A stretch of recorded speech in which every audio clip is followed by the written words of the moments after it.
Hello folks and welcome to our second English web class, and today we are going to talk about the reported speech. Então pessoal, sejam bem-vindos novamente. Hoje nós vamos falar sobre reported speech. Primeira parte, nós temos duas reported speeches, nós vamos deixar a segunda parte com outros tempos verbais para um outro vídeo, para uma outra oportunidade, mas hoje nós vamos falar sobre esse assunto. Professor, o que é reported speech? O que significa essa expressão? Significa discurso mencionado, discurso relatado. Então, quando eu menciono alguma coisa que eu ouvi falarem, ou que alguém me disse no passado, em uma conversa agora, eu estou fazendo uma reported speech. Eu estou mencionando para alguém, por exemplo, se eu estiver conversando com você e mencionar, olha, eu ouvi Maria dizer tal coisa. Eu estou fazendo uma menção ao que ela disse, ao que ela falou. Isso é reported speech, ok? Só para nós termos uma ideia. Bom, eu tenho duas formas de mencionar o que eu ouvi em uma conversa no presente. Bom, uma forma de mencionar o discurso de alguém é o discurso direto, ok? Então, o discurso direto, eu escrevo e falo sem alterar nenhuma palavra que foi dita, que eu ouvi dizer no passado. Então, é a forma que mais traz confiança, integridade nas palavras que foram ditas. Eu não altero absolutamente nada. Tanto é que vocês podem observar, nesse primeiro exemplo, que eu utilizei aspas. E isso é muito comum no discurso direto. Então, she said, I am waiting for you. Or I'm waiting for you. Então, ela disse, eu estou esperando por você. Ok? Então, eu estou fazendo uma menção a algo que ouvi dizer, só que nessa menção que eu estou fazendo, eu utilizo aspas para manter a integridade do que foi dito. De cada palavra, eu não altero nada. Esse é discurso direto, ok? Mas eu tenho uma outra forma que vocês vão perceber que eu chamo de reported speech ou indirect speech, que é o discurso indireto. Nessa forma, vocês vão notar que eu conto com as minhas palavras o que foi que eu ouvi. Então, alguém disse uma coisa que eu achei interessante no passado e agora eu resolvo contar, eu resolvo mencionar. Só que eu vou contar com as minhas palavras, sem usar aspas, como nós fizemos no discurso direto. Então, observem, nessa segunda, eu estou usando a mesma frase, eu digo o seguinte, she said that she's waiting for me. Olha que diferença. Ela disse que ela estava esperando por mim. Então, ao invés de eu manter a integridade, palavra por palavra, do que a pessoa disse lá no passado, eu conto com as minhas próprias palavras. Para isso, eu vou utilizar um verbo, ok? Disse, posso usar o verbo contar no passado, contou. Posso usar o verbo pedir, no passado pediu, ok? E eu posso utilizar também o pronome relativo, que. Alguém disse que algo aconteceu. É interessante nós notarmos que esse da é opcional. Esse pronome relativo dentro da frase é opcional. Não obrigatoriamente preciso colocá-lo. Estou colocando porque ficará bem mais simples para vocês entenderem, mas não é obrigatório, ok? Precisamos observar que na forma indireta do discurso, quando eu menciono com as minhas próprias palavras algo que eu ouvi, eu tenho 3 formas diferentes de fazer isso. Okay? Então, de novo, mencionando indiretamente o que eu ouvi no passado, eu tenho 3 formas diferentes de fazer.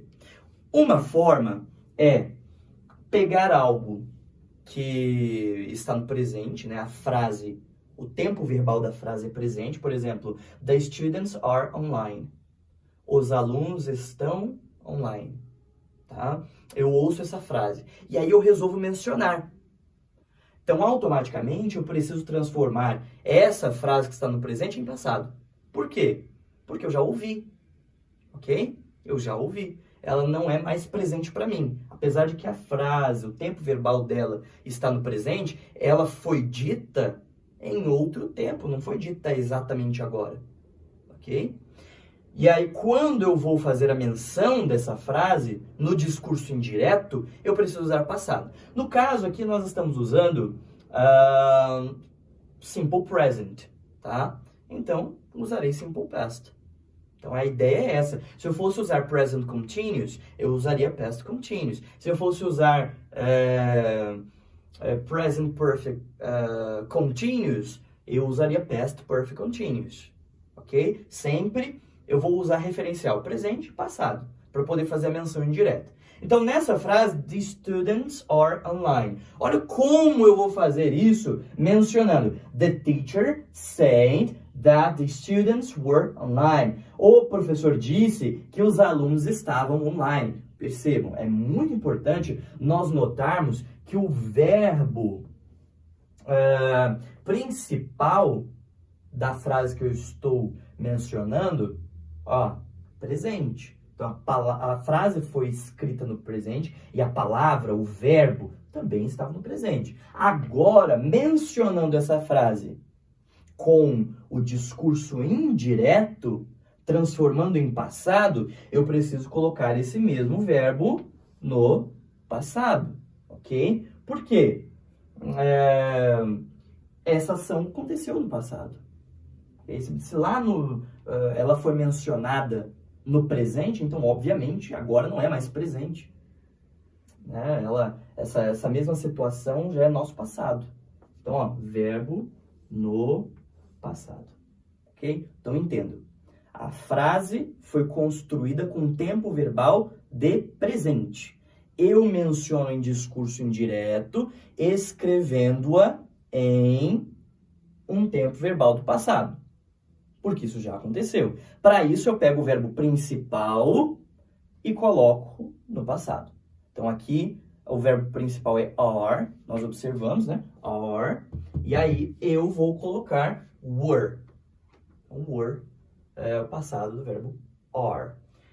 Segundo, só para nós variarmos um pouco, segundo exemplo, present perfect. Se eu tenho present perfect, nós já vimos esse conteúdo, nós vimos present perfect, nós vimos past perfect. Se eu construo uma frase no present perfect, alguém construiu essa frase no present perfect, e eu quero mencioná-la, eu vou usar o passado disso, vou usar past perfect. Então, alguém disse, he has never heard of WhatsApp. Então, ele nunca ouviu sobre WhatsApp. Do outro lado, novamente, presente transforma em passado. Então, aqui eu tenho Lauren told me that her father had never heard of WhatsApp. Então, percebam aqui, o nosso auxiliar da sentença perfeita, que era has, observe aqui, antes era has, passou agora a ser had, ok? Past perfect. Primeira coisa. Nesse caso específico, o verbo não altera, ok? Esse verbo não vai alterar. Se fosse outro verbo, se fosse o verbo see, por exemplo, e fosse no particípio, estrutura do present perfect, seria seen aqui, seria seen aqui também. Porque lembrem-se, o past perfect também usa particípio, ok? Outra coisa interessante, eu sempre preciso dizer que alguém mencionou isso, ou que eu ouvi alguém dizer. Então, nesse caso, eu estou utilizando o sujeito Lauren. Lauren me contou, ok? Told me that her father, que o pai dela, had never heard of WhatsApp. Então, Lauren me contou que o pai dela nunca tinha ouvido falar do WhatsApp. Então, percebam que eu tenho que transformar o present perfect para past perfect. Eu tenho que manter o verbo no particípio, nesse caso da sentença perfeita, ok? Isso não vai acontecer se for present continuous e past continuous. Não vai acontecer. Isso é present perfect e past perfect. Vou manter o verbo no particípio. E, novamente, eu estou usando aqui that, mas eu não precisava usar. Eu poderia dizer aqui, ó. Lauren told me her father had never heard of WhatsApp. Então, eu poderia dizer, a Lauren me contou que o pai dela nunca tinha ouvido sobre o WhatsApp. Beleza? Então, vejam, esse that, novamente, é opcional. Okay? Não se prendam a isso. Legal a gente colocar, fica interessante, mas não é obrigatório. É claro que a gente precisa fazer uma análise maior sobre esse tema. Existe um caso, sim, quando eu tiver uma sentença em voz passiva, mas isso nós vamos guardar para outra oportunidade, ok? Prestem atenção agora nessa terceira forma do discurso indireto, o imperativo. Lembrem-se, o imperativo é uma forma na qual eu conjugo em português o verbo para dar uma ordem, uma instrução, um conselho. Então, se eu falo assim, ó, trabalhe mais. Isso pode ser uma ordem, pode ser um conselho, pode ser uma instrução. Vire à esquerda, vire à direita, ouça minhas palavras, estude mais, preste atenção. Então, todos esses verbos estão no imperativo. Em inglês não é diferente, nós temos também. Então, olha, a primeira frase, keep quiet. Keep quiet, fique quieto. E depois, don't use the cell phone. Don't use the cell phone. Não use o celular. Ambas estão no imperativo. Em inglês, imperative. Então, como é que eu vou fazer a menção de uma frase que foi dita no imperativo? Então, de novo, eu preciso... primeiro, se eu estou mencionando, é interessante dizer quem foi que mencionou isso. Quem foi que disse essa frase. Okay? Olha só, eu tenho aqui... Mom asked me to keep quiet. Então, é interessante vocês notarem que existem 3 verbos principais que nós vamos utilizar nesse tema da reported speech. Eu tenho asked, said e told. Então, asked, você vai dizer, professor, significa perguntou? Sim. Mas ask também significa pedir. Ok? Então, ask something, eu posso dizer pedir alguma coisa também. Então, asked no sentido de pediu, tá? Lembrando que está no passado. Said significa disse, também pretérito. E told, contou. Ok? Então, nessa frase nós falamos aqui, ó, keep quiet, fique quieto. Como eu vou mencionar essa frase? Primeiro, é interessante colocar quem disse. Ó, Mom asked me to keep quiet. Então, a mãe, ou minha mãe, me pediu para ficar quieto. Asked me pediu para ficar quieto. Tá bom? Segunda frase. Nós vimos, don't use the cell phone. Não use o celular. Nesse caso, use o celular. Vocês estão precisando usar o celular para poder assistir as videoaulas. Não percam isso. Mas nesse caso aqui, don't use the cell phone. Preste atenção. Como é que eu vou fazer agora uma frase negativa? Eu vou precisar, de novo, menciono também quem disse essa frase. Então, estou usando aqui Larry. Tá? Nome bonito aí, se vocês quiserem colocar num filho de vocês aí, ó. Larry. Então, Larry asked me not to use the cell phone. Larry me pediu para não usar o celular.